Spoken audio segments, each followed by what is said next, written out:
Ghost is based on the film, the 1990 film, with Patrick Swayze and Demi Moore, and I play Sam, who Patrick Swayze played in the film, and he's a New York banker who moves into this new flat with his girlfriend Molly, and it's all going really, really well, and one day he gets mugged, and things go a bit wrong. Playing any role can be very daunting, especially if it's been done iconically on screen. And so we were obviously quite nervous in terms of taking that on. But what was really great is we had a lot of freedom with the director, Matthew Watchers, who's amazing, and we could kind of explore it, but then also try and me and Casey Levy, who plays Molly,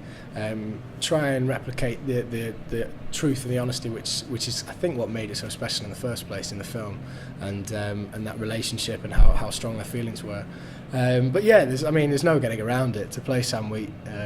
very nerve-wracking. I broke my foot during the rehearsal period, and it was quite serious, and that was really a big thing for me to overcome, because I was on crutches for a large amount of the rehearsals, and obviously I had to face my own kind of difficulties in the fact that I may not, it was obviously everything was a lot trickier than it would have been had I been fully fit. So my understanding of what Sam went through in that instant of everything potentially being taken away was massive, because I was hit by a car, actually. That's how I broke my leg, and so yeah, in that kind of moment, this whole journey and this amazing adventure that I've been on could have been taken away, and very nearly was. There is a lot of technical aspects to the show, and I very rarely leave the stage to kind of have a minute to just kind of know what's going on, and it's kind of a double-edged sword, because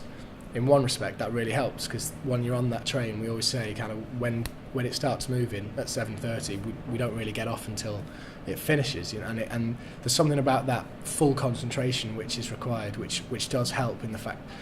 you can never really drop the ball, and we're all there for each other, and so yeah, there's that aspect of it. But by the same token, you do come off some nights and absolutely your head's fried. Playing music, I think if you ask anyone who plays an instrument or sings or writes, it's just something you do whether you were being asked to do it or getting paid to do it or just because you wanted to do it.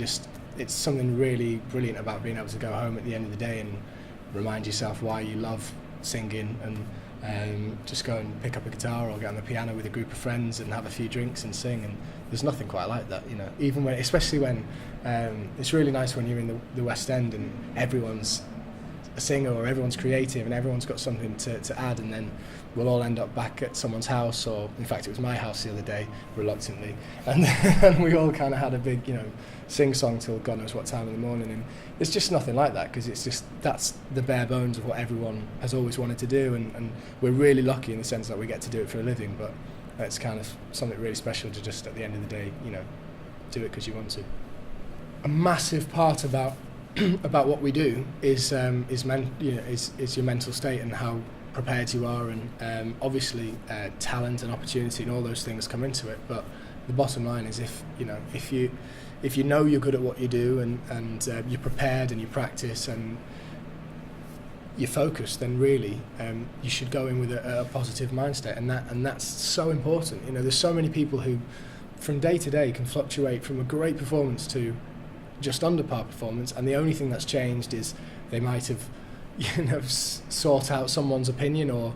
someone said, oh, I watched that, I didn't particularly like it, or something like that, and these things can affect you, and the best thing to do is just be happy within what you're doing. Genuinely, hand on heart, if I wasn't in this show, I'd be saying the same things if I'd come to see it, because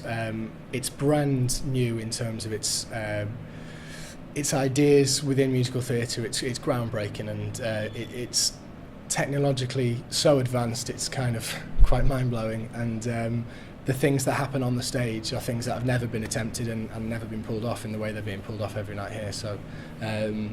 it's a really exciting night out at the theatre, and the story won an Oscar, so you kind of know you're in for a good story anyway. And on top of that, you've got the genius that is Chris Nightingale and Dave Stewart and Glenn Ballard and Matthew Watchers, who've come up with a concept, and Rob Howell, the designer, who's come up with a concept and a score that is breathtaking. So yeah, come and see it.